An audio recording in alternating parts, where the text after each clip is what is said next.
Compréhension de l'oral. Répondez aux questions en cochant la bonne réponse ou en écrivant l'information demandée. Exercice 1. 7 points. Vous allez entendre une seule fois un enregistrement sonore de 2 minutes.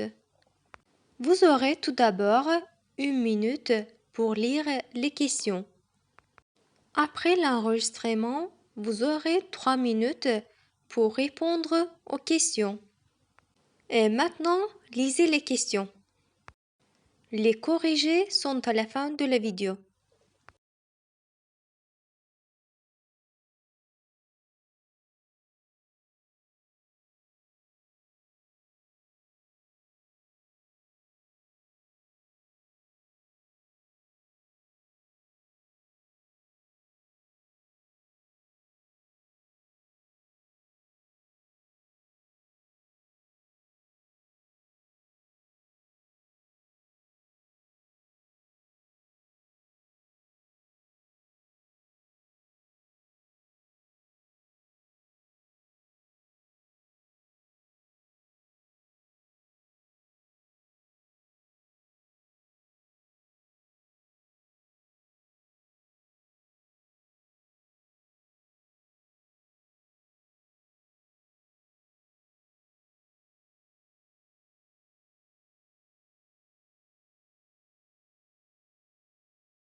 En Espagne, depuis plus de 10 ans, dans les 4 principales villes universitaires, les personnes âgées propriétaires d'appartements cohabitent volontiers avec des étudiants. L'association Concordat Logis à Montpellier a repris cette initiative. En échange de moments partagés, comme prendre des repas en commun, participer à des sorties, et moyennant une petite participation financière, le jeune dispose dans l'appartement de sa chambre. L'association fait passer un entretien individuel aux très nombreux étudiants qui postulent afin de former les binômes les plus harmonieux possibles. Oana Barré, fondatrice de Concordat Logis, connaît les motivations des seniors. C'est de ramener le bruit, la vie, une porte qui claque, quelqu'un qui part le matin, qui dit bonjour, quelqu'un qui rentre le soir, qui se pose, qui partage une tisane, un verre de jus d'orange. C'est la perspective d'avoir un certain nombre d'activités partagées dans la semaine, en plus de ce qu'ils peuvent avoir par eux-mêmes dans un club, dans une maison pour tous, une aide à domicile ou le kiné qui vient leur rendre visite. C'est aussi l'envie pour certains d'accueillir un étudiant étranger. Alors ça concerne souvent des seniors qui ont eux-mêmes vécu à l'étranger et qui aiment ça. Et parfois, cette cohabitation a des conséquences inespérées. Pour Jean,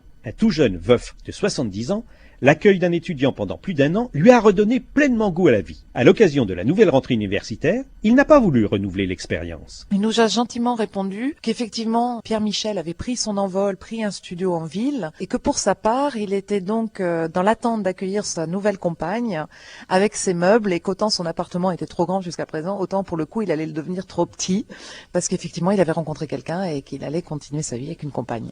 Si cette forme de cohabitation intergénérationnelle n'est pas une réponse au manque de logement, elle permet assurément un rapprochement entre les générations bénéfique à tous. Après Montpellier, Concordat Logis s'établit maintenant à Nîmes. Vous pouvez également retrouver cette chronique dans l'hebdomadaire La Vie.